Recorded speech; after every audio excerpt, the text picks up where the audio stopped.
if you've got a lot of drama going on in your life and different people pulling on you from different directions, probably people you love, and maybe you're trying to become successful in your small business, you're trying to get it to a better place, you're trying to get your life to a better place, yet maybe your circle of closest people, there's a lot of drama going on. There can be anything from drug addiction to alcoholism to mental illness to instability to things that take your time and energy and your finances that are pulling you down and just ripping you apart. And yet you're supposed to go on, and you're supposed to have your shit together and be diligent and be successful. Yet, you know, every 20 seconds you have another interruption, another distraction. That's important because just maybe everybody has different circumstances. And so I want to talk about something that's kind of helped me a little bit.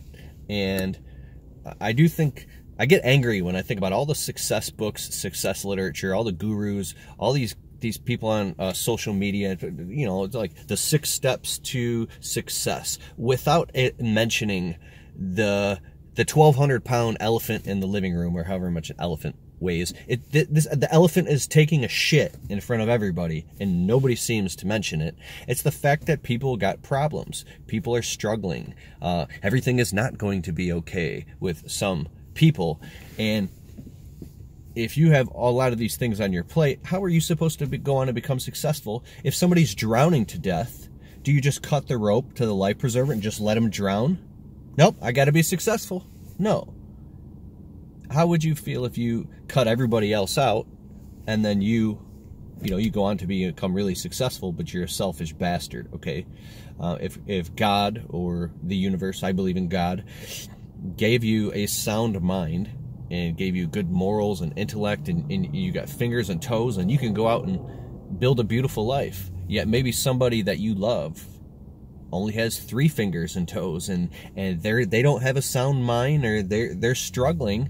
Do you let that person suffer and go by the wayside? Just cut them off. You got to become successful, because maybe in the next life you'll turn into a donkey and everybody's going to shit on you. I don't know. But so we think about these karmic type of things, these emotional things that pull us in all these different directions. But one thing I know for sure that I've learned that I want to share with you is this whole idea of masculine, feminine consciousness. So if you have a lot of emotions that trap you during the day, let's just say something happens that emotionally interrupts your pattern, and now you're in this emotional state, right? Now maybe you got to go to work. Maybe you're at work and you get a phone call that puts you in an emotional state, or something going on with your family. It's drama, right? And you have to deal with that right then and there, but then you have to go in and close this sale. You have to make money, you got to work, you got to do things, you got to keep your shit together. But you're going through this emotional drama, and then you don't perform the way that you could perform in your career because you're dealing with all this. There's something in this masculine, feminine energy. If you have all this, and I don't mean feminine by woman or masculine by man, I was just talking about energy. If you have all this energy flowing through you and you don't know how to ground it, ground that shit. If you don't know how to ground it, let it go, compartmentalize it, put it in a box, close the box, open the box you're working on right now, and work on what's right in front of you, and then get back to that later. You're freaking screwed. You're not going to be able to get past square one or square two. You won't be able to build a life because it'll be built on a house of emotional cards that any emotional thing can come along and just buckle the pillar and it all falls down again, right? People that can't emotionally get their interior space figured out and their energy grounded. I'm speaking primarily from a masculine point of view. If you are a man who is primarily in his masculine consciousness, or you have a masculine core, but you're suffering with a feminized shell, you let people walk on you and push you over. The roles are reversed with maybe your spouse, and you're the female and you're the feminine and she's the masculine. These are touchy topics, whatever. I don't have any prejudices or anything like that. But what I'm talking about, if your role is to be the masculine, well, that requires emptiness. It requires Here it comes. It requires stillness and silence. You become the staff in the wind that anything can crash against you. Like Neo in the Matrix, and the bullet, it just falls. Phone's ringing. When you can do that, or be that in that place, so you can get off a dramatic phone call, take a breath, and go in and close that sale. Go in and get this project done. You can read some blueprints. You can divorce yourself from the chaos of the moment and objectify it and put it in a box, put it on a pedestal, and objectify that demon, or objectify your demons, or objectify the demons. Then they can't run you up. This takes a lot of practice. Breathing exercises, meditation, getting around masculine people, and getting a sense of emptiness. The most successful entrepreneurs I know, my friend Eric Reno, he's the perfect example, for lack of a better person. I just say that because I remember we sat down a few years ago with my friend Rob, Coach Rob, and when we all walked away, Rob said something to me about Eric, okay? If you don't know, my friend Eric's got like a $5 million roofing company. The dude just... And Eric is so completely in his masculine consciousness. We're working on a project together, and I'm with him on Monday mornings right now. And I noticed he had a couple phone calls coming and some shit going on that would have freaked me out for like half a day. And he was able to, he got off the phone, like, of something that gave me anxiety. He gets off the phone, takes a breath, and in the next minute he's just driving and he's fine. I was like, do you realize like what you just did, bro? He was like, it's called changing channels cleanly. Changing channels cleanly. If this moment you're on this radio station and it's all chaos, when you change the channel and you're in the next environment, you're on the phone call with a customer. You are communicating with your woman, your spouse.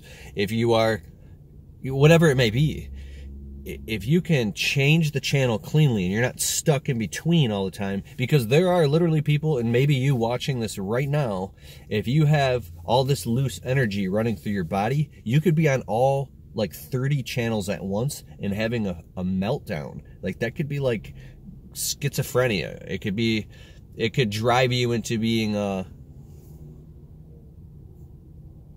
unstable, okay? Because you don't know how to deal with all the pressures of life and all the things that are required and demanded of you. And much is given, much is required. So if you want to have more things in your life, you got to take on more responsibility. And swallowing the hard, bitter pill of responsibility, you got to deal with all the shit that comes along with the things that you say that you want. And if you say you want these things, and I could beat a dead horse about that all day, but if you don't take on any responsibility and you don't sort this shit out and learn how to get in control of yourself, despite the chaos of other people, even the people closest to you, if you can't fucking control yourself, stay calm in the face of chaos. One thing specifically, if you're married, right? If you're a woman will always test her man. She's testing you. She'll crash things against you. Her energy. She'll throw all her feminine energy at you to get you off balance, because she's testing your masculine integrity. Just like your business, things will crash against your business to test the integrity of the structure of your business, or how much consciousness you put into that. And if you can, excuse me, this is nasty. Get into this sinus thing. But if you can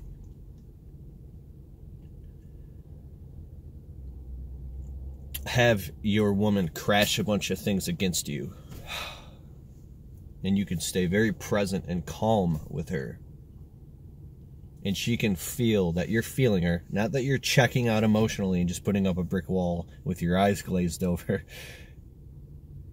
It might be very painful in the moment because you're wearing her anger like a coat, and you don't let go until it's she can feel you ain't going nowhere, right? You're not gonna go run away. You're not gonna do whatever crazy shit.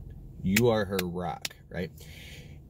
And it might take 10, 20, 30, 100 explosions. It might be micro explosions and macro explosions until infinity, until the day you die. But the masculine is the energy that contains the universe. No matter how many quasars and pulsars and exploding universes, the universe can contain that. It's the container until infinity. So when you are like that, like a rock, her trust will grow, right? Now same with your business. If challenges come and they crash against you and crash against your business, boom. If you start freaking out and you can't handle anything, and you're not getting back to customers, and you don't even have time to cash checks, and you start having a breakdown, like granted, if you work like 80, 90 days in a row, you're probably going to have a breakdown. But if you can't even keep your shit together 5, 6 days a week, running a business is very hard. It takes a lot of working that muscle to do that. And I don't know shit about running a big business, right? But all I'm saying is that we kind of look up to some of these entrepreneurs. Like, here's a guy, Tigran Gertz, if you ever watch his channel. Well, we look at him. He's a guy in his late 20s. And you say, this guy's running a multi-million-dollar landscaping company and all this equipment and all these guys working. How does he do that? And I think the deeper question is, how has that man developed his consciousness to the point where he can withstand that amount of pull the trigger on, make the decisions to make these things happen, right? And it's almost like you can look at it from a perspective of he's literally got a key and there's a bunch of wild bulls in cages, and he's unlocking the cages and letting the bulls run, and then can contain that type of explosion, right? That's very admirable. That's very admirable to whatever somebody, just as an example. So when you see people that are doing specific things that we look at, like how does that man, how is he so present and loving with his family, yet he can run a business, yet he's got his shit together? Oh wow, he's in shape. I'm just like being idyllic, which probably isn't too healthy. But if we look at the qualities and aspirations of things in life from a level that something we admire, we strive to be like, if those things just don't happen by osmosis, I think there's a lot of interior work that has to get done that happens behind the scenes, and a lot of intention, pain, suffering, motivations, breakdowns, discouragement, fears that go into play to carve that thing into a beautiful masterpiece, to turn coal into a diamond by pressure, right? You will become polished under the pressures that are in your life right now. If you're under a lot of pressure and you're under a lot of bullshit, you're becoming polished. This is good. The universe is set up to help you. God loves you. He's here to help you, right? And because of the people and the men and women that have died serving our country for our freedom to even be here right now, like if you start to, well, you can get angry, which is okay. Sometimes it's good to not suppress your emotions. Get angry and bang your fist down. Whatever you have to do, it's not bad or wrong, to stimulate yourself to finally get into a place of gratitude where you say, you know what, this is a big opportunity. I could pick up the phone for that person who drives me insane and say, you know what, enough. Your lack of planning is not my emergency. I love you, but you're not gonna pawn your responsibilities off on me. I got a family to take care of, okay? This is real, right? I'm trying to save up to do this. You know what all your things are. If you can develop those healthy boundaries over time, and it'll hurt in the beginning. Draw lines in the sand. Don't tolerate certain things from yourself. If you start to act like a crybaby and a victim and you go into this cycle, how can we become aware of that? Because awareness is the key where we can finally grow up and get our shit together. And like Tony Robbins said, the highest level of evolution is contribution. I'm really, really impressed by, I know I say his name a lot, but a guy like a Joshua Latimer. Here's a guy who's got like 5 kids and 1 or 2 businesses going on. He's got a lot of shit going on, dude. And this man fires up his phone on social media and starts encouraging other people. You got this, man. You can do this. You can do this. I mean, like, and I was on the phone with him like a week ago. I was like, how do you do that? He goes, I love encouraging other people, Kalfas. I'm like, but how do you get yourself to the state of consciousness when you got all your own bullshit, your own inner dialogue going on? And I think that's a level of evolution where your intention, you have clarity around your life's purpose. When you get clarity around your life's purpose, it gets a little bit easier to cut all the fat and sort out all the bullshit. Nope, nope, nope, nope, nope. That doesn't have anything to do with you and me right now. It doesn't have anything to do with this box. The clearer you can get with that and the more you can stand your ground is the more people will start to respect you. Is the more you'll respect yourself, your self-esteem goes up. And you know what's funny? Your bank account goes up too. Because this is serious shit, dude. Serious shit. I saw this video with Grant Cardone. It was pretty intense.